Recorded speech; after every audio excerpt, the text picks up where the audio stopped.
Throughout Christian history, few writings have stirred more debate than the Gnostic Gospels. These texts claim to unveil hidden accounts omitted from the traditional Christian story, such as the alleged deeper bond between Jesus and Mary Magdalene, and the idea that Judas Iscariot might have been a misunderstood hero. Believed to be long lost, their modern rediscovery has sparked fresh questions about the origins of Christianity and uncovered intriguing insights into ancient Gnostic belief. In this video, I'll take you inside these forgotten books and explain why they were excluded from the Bible. Welcome to the world of the Gnostic Gospels, Christianity's forbidden texts.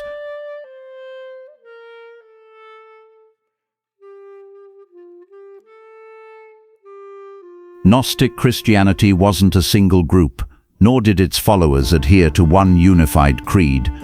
Instead, it's best understood as a variety of early Christian movements, connected by a common belief that they possessed hidden knowledge about Jesus. The term Gnostic itself comes from the Greek word gnosis, meaning knowledge.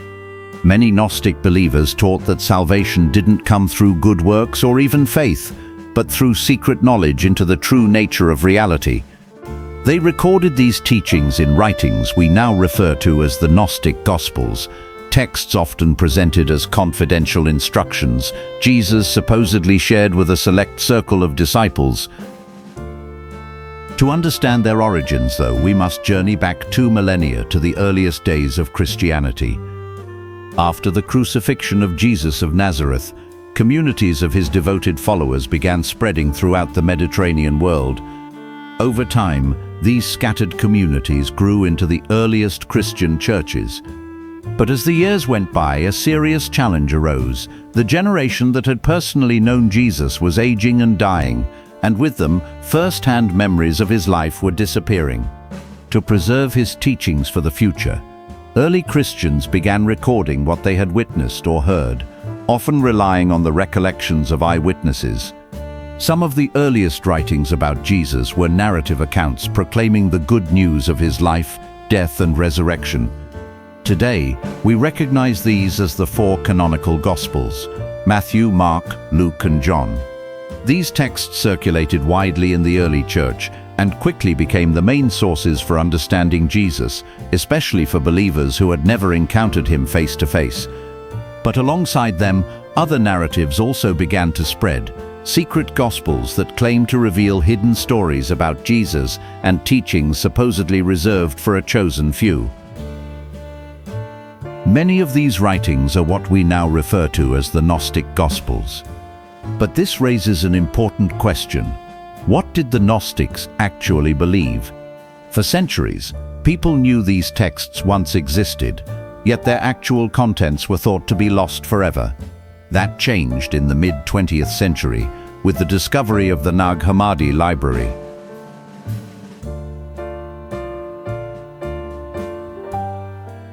In 1945, a farmer named Muhammad Ali al-Saman was digging for fertilizer in the cliffs near the town of Nag Hammadi in Egypt.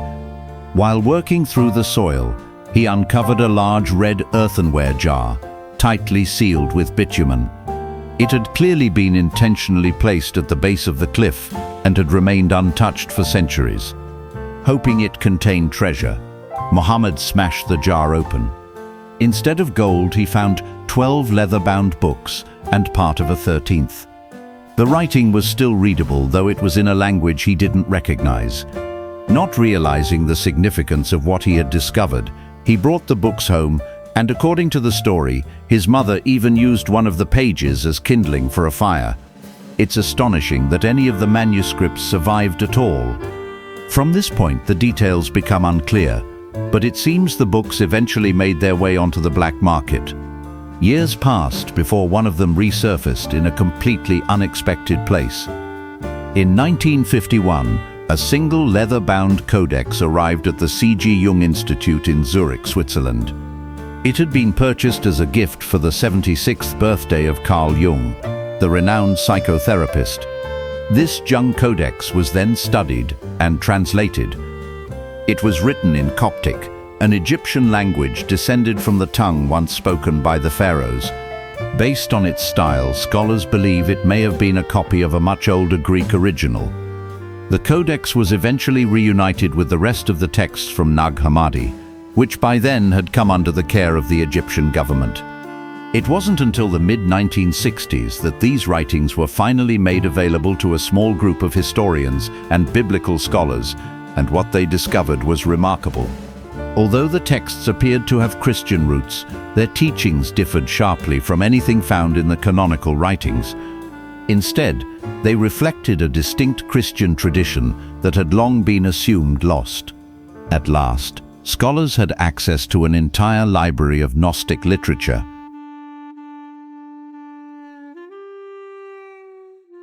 The Nag Hammadi collection is often referred to as a library, which is an accurate way to understand it.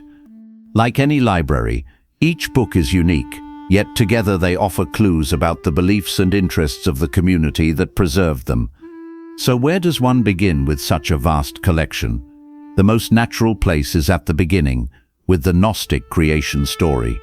One of the most significant texts from Nag Hammadi is the Apocryphon of John, a work that claims to be a long-lost biblical text. It recounts the origins of the world, roughly paralleling the creation story found in the book of Genesis. But there's a dramatic twist in this version of the story. What if the Creator God was actually evil?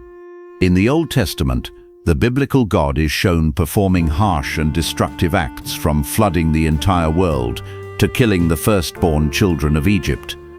This stands in stark contrast to the God of the New Testament, who is portrayed as loving and merciful. So how did the Gnostics resolve this contradiction? By proposing that these were not the same being. According to Gnostic thought, there were two gods, a lesser creator God, the one described in the Hebrew scriptures, and a supreme transcendent God, a great invisible spirit existing far beyond the physical universe. This lesser being, known as the demiurge, appears throughout Gnostic writings. He is frequently called Yaldabaoth, and the Apocryphon of John explains how he came into existence. Before time, before creation, there was only the great invisible spirit, an eternal, radiant and unfathomable source of pure light. Then, in a moment beyond time, the Great Spirit conceived a thought. The instant this happened, another being emerged, Barbelo, the mother of all creation. Working together, the Great Spirit and Barbelo brought forth additional divine beings.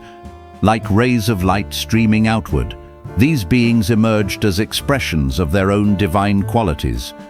The Gnostics called them aeons, aspects or emanations of the great invisible spirit. The aeons lived with the Great Spirit in a flawless, transcendent realm known as the Pleroma. Over time, more and more aeons emerged, and the final one was named Sophia, meaning wisdom. Curious and eager to create on her own, Sophia attempted to produce something independently without the approval of the Great Spirit. But her creation was flawed, lacking the divine light of the higher realms. What emerged was a distorted, monstrous being with the face of a lion, the body of a serpent, and eyes like lightning. This creature was called Yaldabaoth. Because he was too impure to dwell in the Pleroma, Yaldabaoth was expelled into the darkness of the lower heavens. Enraged and consumed with arrogance, he proclaimed himself the ruler of this vast, empty domain. Out of his pride, Yaldabaoth began fashioning the physical universe, shaping everything from the stars to the earth itself. To help him, Yaldabaoth created 7 monstrous beings, each with the head of a different animal. These were the archons, who would govern creation under his authority. Yet the world they fashioned was lifeless and empty. In response, Yaldabaoth stole a spark of divine light and placed it within the first human, Adam. This light, originating from the divine realm, became the only source of true goodness in the corrupt physical world. Despite creating him, Yaldabaoth feared Adam.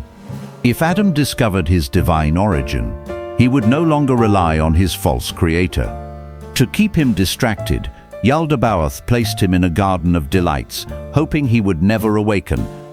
Meanwhile, in the Pleroma, Sophia grieved over her mistake and Yaldabaoth's corrupt rule. Yet hope remained. Within the garden stood a tree bearing the fruit of knowledge, capable of freeing Adam. To guide him, Sophia fashioned Eve to accompany him. When Eve ate the fruit, her eyes were opened, and sharing it with Adam, they soon recognized their true divine nature. Furious, Yaldabaoth expelled them from the garden and enslaved humanity through centuries of ignorance and false worship. But he could never extinguish the divine spark within them.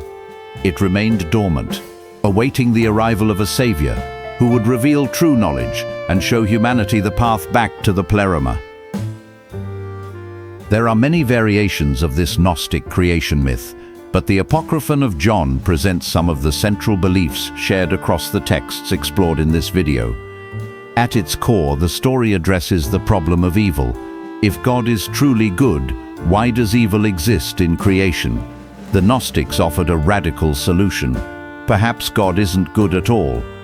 And from this insight, their distinctive creation myth was born. The perfect cosmos of the Great Spirit was corrupted by Yaldabaoth, and humanity became trapped under his oppressive rule. You may notice that his actions echo the God of Genesis. But in Gnostic thought, Yaldabaoth is portrayed as ignorant and corrupt, a usurper god who enslaves humanity. Another key aspect of the Gnostic creation myth concerns human nature. Although we are imprisoned in Yaldabaoth's material world, each person carries a spark of divine light. The goal is to awaken this spark, remember our true identity, and reunite with the Great Spirit in the pleroma. This awakening comes through knowledge of our true origin. But how can humanity escape this corrupt material realm? Who will reveal this secret knowledge? To answer that, we turn to a series of Gnostic texts that focus on the figure of Jesus.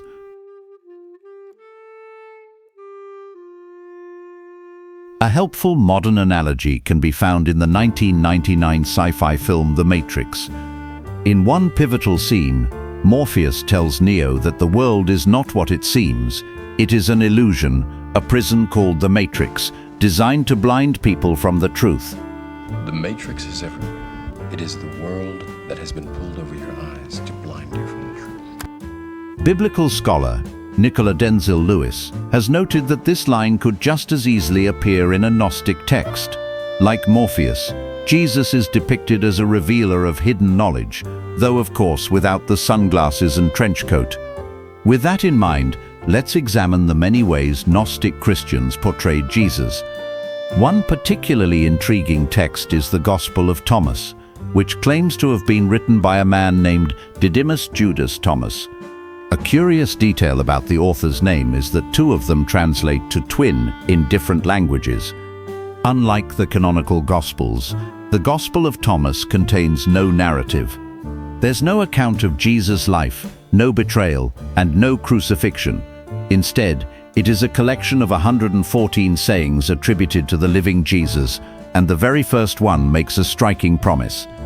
Whoever discovers the meaning of these sayings will never taste death.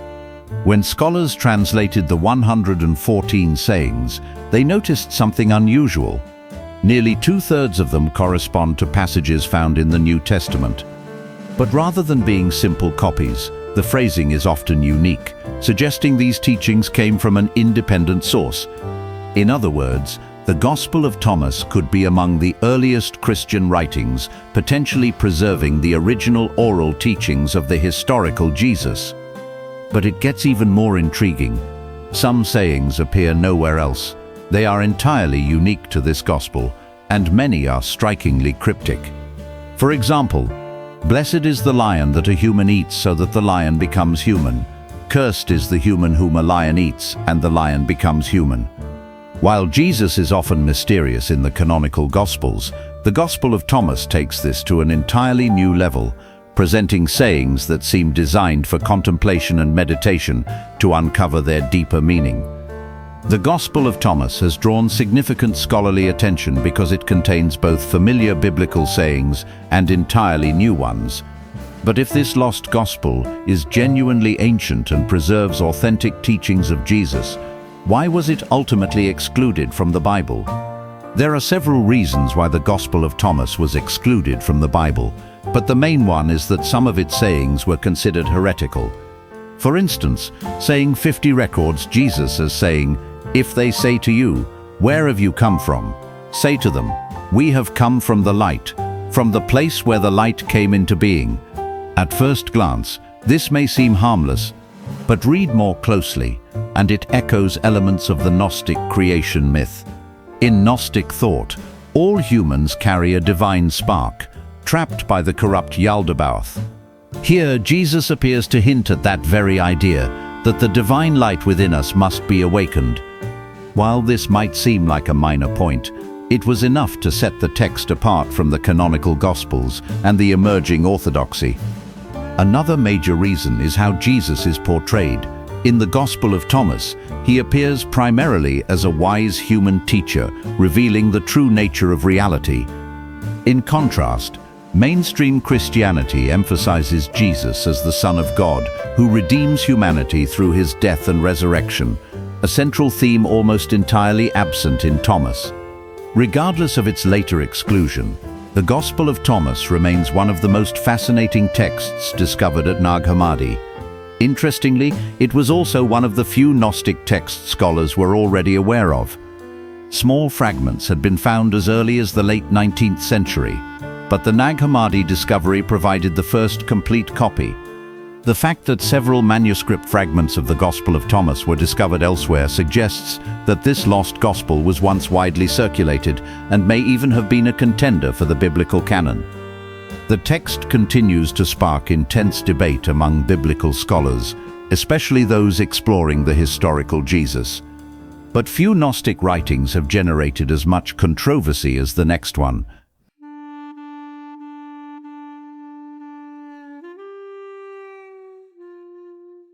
In the canonical Gospels, Judas Iscariot is infamous as the disciple who betrayed Jesus for 30 pieces of silver. But what if Judas was acting on Jesus' instructions and was the only disciple who truly understood his message? It may sound conspiratorial, but this is precisely the claim of the Gospel of Judas, a 4th century Gnostic text. Unlike the Nag Hammadi discoveries, this Gospel was found elsewhere in the Egyptian desert, and it has a remarkable story of survival. Known to scholars since the late 1970s, the fragile papyrus changed hands multiple times. At one point, fearing its destruction, a later owner attempted to preserve it by placing it in a freezer. Tragically, the icy temperatures damaged the delicate fibers, accelerating its decay. Despite this, enough of the text survived to allow translation. The Gospel of Judas presents a secret conversation between Jesus and Judas during the final week of Jesus' life.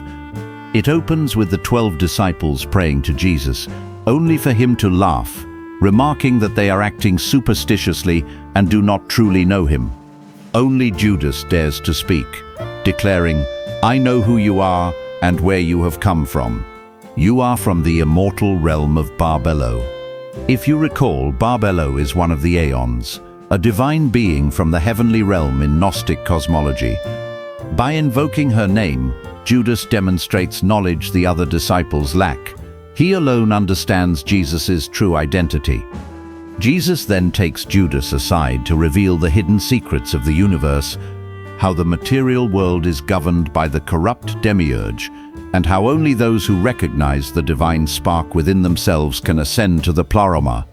After presenting this detailed account of Gnostic cosmology, Jesus gives Judas a special mission: to betray him so that his soul can be released. Speaking directly to Judas, he says, "For you will sacrifice the man that clothes me." Fully understanding the request, Judas departs and carries out the betrayal exactly as instructed. When the Gospel of Judas was made public, it received widespread media attention, largely because of its provocative claims, most notably that Judas was not the villain he is traditionally seen as. Instead, he is depicted as a loyal disciple who has simply been misunderstood. Although it is a fascinating narrative, The Gospel of Judas was likely composed centuries after the canonical Gospels, making it difficult to regard as a strictly historical account. That said, it offers valuable insight into the struggles of early Gnostic communities against the emerging Orthodox Church. By focusing on Judas, they sought to reclaim a marginalized biblical figure, suggesting that he had been the victim of a long-standing smear campaign. The Gospels of Thomas and Judas are among the most well-known non-canonical texts, offering a glimpse into a broader spectrum of early Christian belief. What makes these writings particularly compelling is how they expand the story of Jesus. For instance, the canonical New Testament begins Jesus' public ministry around age 30. But what about his earlier years? What was he like as a child? One answer comes from the infancy Gospel of Thomas. Despite its name, it is unrelated to the earlier Gospel of Thomas.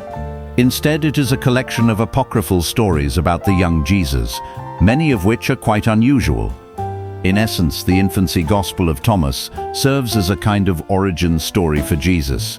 The infancy Gospel of Thomas depicts the young Jesus learning to control his divine powers, but often at the expense of those around him. In one story, a child accidentally bumps into Jesus on the shoulder. Enraged, Jesus strikes the boy dead. Frightened, the other children flee and tell on him. When Jesus learns of this, he curses them, blinding the children. His childhood tantrum only ends when his father, Joseph, scolds him, reminding him that his powers must be used for good, not harm.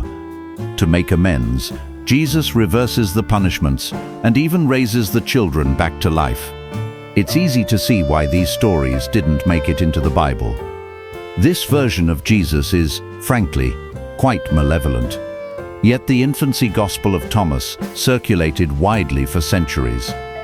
There are even medieval illustrations depicting these tales. Perhaps most strikingly, one episode where Jesus forms clay birds and breathes life into them is even referenced in the Quran, Islam's holy book. The infancy Gospel of Thomas isn't the only unusual piece of early Christian literature. Another comes from the Gospel of Peter, dated to the 2nd century, which introduces one of the strangest figures in Christian mythology, a talking cross. This gospel offers an alternate version of the Easter story. It begins with the guards outside Jesus' tomb, which suddenly bursts open. Strange men emerge carrying the risen Jesus, followed by the cross used in his crucifixion. Then a voice from heaven asks, "Did you preach to those who sleep?" The cross responds simply, "Yes." This is the only line it ever speaks, but imagine a giant walking, talking cross appearing in the Easter story. Across the Gnostic Gospels, the figure of Jesus appears in many different ways, often far removed from the image familiar from the canonical texts.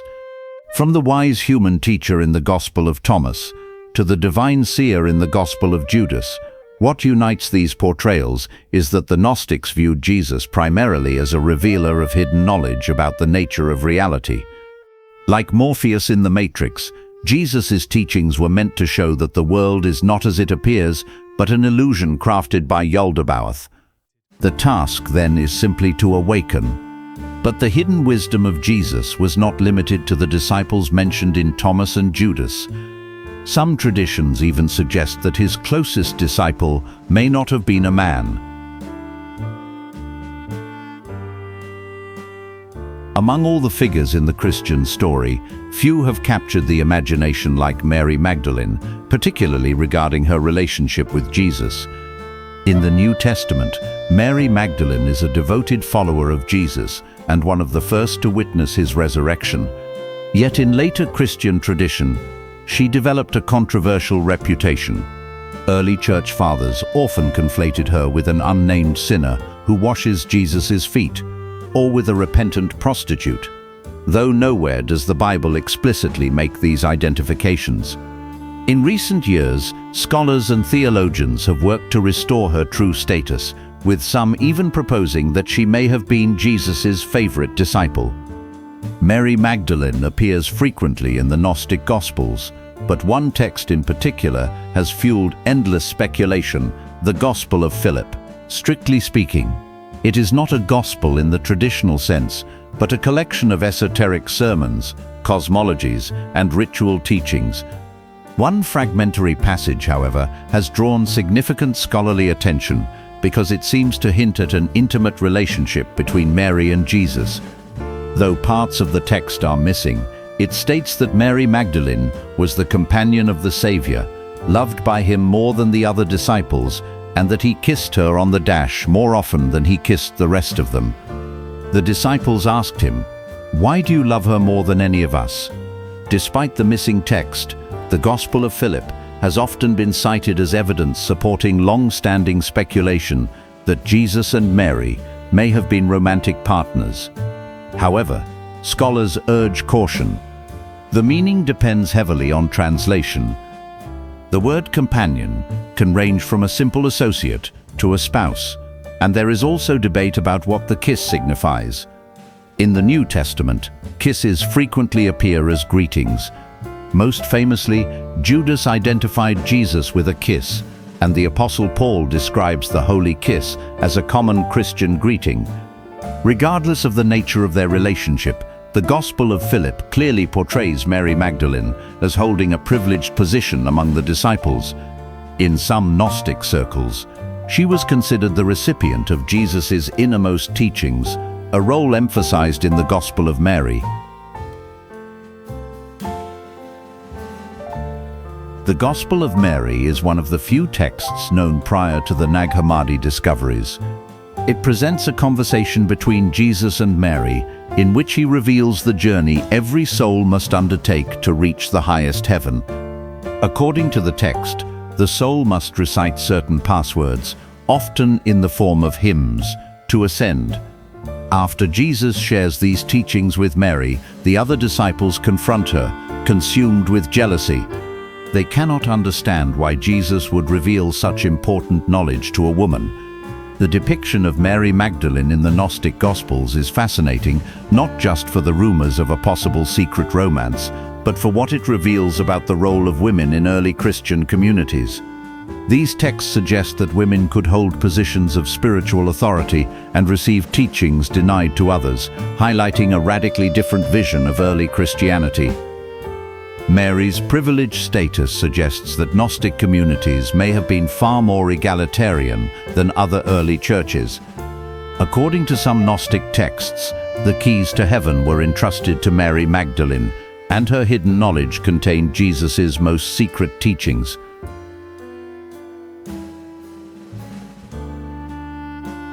So far, in our journey through the Gnostic Gospels, we've explored lost teachings and misunderstood disciples. But one aspect often overlooked is what it was actually like to be a Gnostic Christian. Based on early Christian history and the Gnostic texts themselves, we can reconstruct a few likely practices. Because many Gnostics saw the physical world as corrupt, they may have practiced asceticism, deliberately denying themselves physical comforts.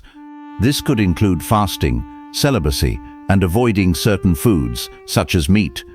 They likely lived in small communities led by a teacher, sometimes far from cities. For many early Christians, including Gnostics, the deserts of Egypt were ideal for a life devoted to prayer and spiritual reflection, far removed from worldly distractions. This partially explains why so many Gnostic texts were discovered in this region. One of the most secretive Gnostic practices, however, is described in the Gospel of Philip, the Holy Sacrament known as the bridal chamber. What this ritual actually involved remains a mystery, as the text seems deliberately reluctant to reveal its secrets. The bridal chamber remains shrouded in mystery, a sacred holy within the holy. While the name might suggest a wedding ceremony, the text hints that the ritual involved only a single participant. Many scholars believe it symbolized the union of the believer's earthly soul with its heavenly counterpart. Those who successfully completed the rite were called the sons of the bridal chamber and were considered the holiest members of the community. The Gnostic Gospels are also filled with hymns and liturgies, some of the most unusual being vowel chants. In certain liturgical texts, long strings of letters appear, believed to be chanted in sustained tones to bring practitioners closer to the divine. Much like the Om in Hindu and Buddhist meditation, these ancient practices offer a unique perspective on Gnostic spirituality. As with Christianity today, Gnostic faith was not just about recording teachings, it was meant to be lived through worship and practice. Through these prayers and rituals, believers may have experienced a connection to the divine that transcends words, a deeper form of gnosis. The Gnostic Gospels open a window into a world of alternative Christian teachings and esoteric beliefs. Thanks to chance discoveries like the Nag Hammadi Library, we can finally hear the voices of Gnostic Christians in their own words, texts long thought lost to history. But what happened to the Gnostics? If they were once so widespread, why did they fade into obscurity? The answer lies in the rise of another form of Christianity, the one that endures to this day. How did the Gospels of Matthew, Mark, Luke, and John make it into the New Testament, while the Gospels of Thomas, Mary, and Judas did not? The story of how the 27 books of the New Testament were selected is long and complex. Contrary to what one might assume, the Christian canon did not begin as a complete set of writings. It developed gradually over centuries. Within this process lies the fate of the Gnostic Gospels. To understand it, we return to the Christianity of the 2nd century, a time when the faith was spreading rapidly across the Mediterranean. Early Christianity was very different from the organized religion we know today. In fact, it may be easier to note what it lacked: a formally recognized creed, consensus on the nature of the Trinity, a doctrine of original sin, and most importantly, an agreed-upon scripture. This lack of uniformity allowed rival Christian groups to emerge.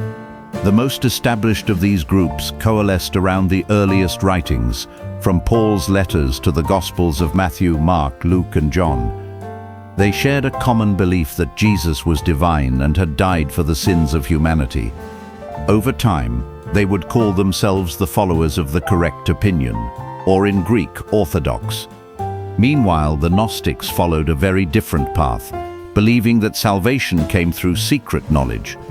As Christianity grew, these rival groups competed for influence over the faith's direction, but ultimately, only one would prevail.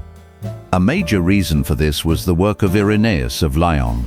Irenaeus, one of the most prominent early Christians, became the Gnostics' greatest adversary. His most famous work, Against Heresies, written in 5 volumes, systematically dismantled Gnostic beliefs and texts. Irenaeus argued that Jesus' message was accessible to everyone and was not about concealing hidden secrets. For him, the writings that would eventually form the New Testament were the most authoritative, as they were among the oldest and therefore closest to the historical life of Jesus. Irenaeus did not defeat Gnosticism in a single blow, but his rigorous arguments marked the beginning of its decline. The secretive nature of Gnostic belief made it ill-suited for growth or conversion. By contrast, the emerging Orthodox Church was far more open and structured, which allowed it to expand rapidly and ultimately dominate the Christian landscape. This openness allowed the emerging Orthodox Church to grow rapidly, gain more followers, and assert itself against what it viewed as the threat of Gnosticism. By the start of the 4th century, Gnosticism was already in decline, while the Orthodox Church was on the rise, and it was about to receive a decisive advantage. For centuries, Roman emperors had seen Christians as a threat, carrying out periods of persecution. Everything changed with Constantine, who adopted a policy of tolerance toward Christians. He even convened the Council of Nicaea, where bishops drafted their first major statement of faith, the Nicene Creed. This affirmed their version of Christianity and labeled all other teachings as heresy. In the years that followed, Christianity became the state religion. Yet there remained one more step in shaping the New Testament canon. Even by this point, many churches still lacked a universally recognized list of authoritative writings. A key milestone came in 367 AD when the influential bishop Athanasius issued his Easter letter to the churches. In it, he listed the 27 books he considered authoritative, the exact collection that forms the New Testament as we know it today. By the end of the 4th century, the official books of the Bible were established, and Gnostic communities were increasingly marginalized.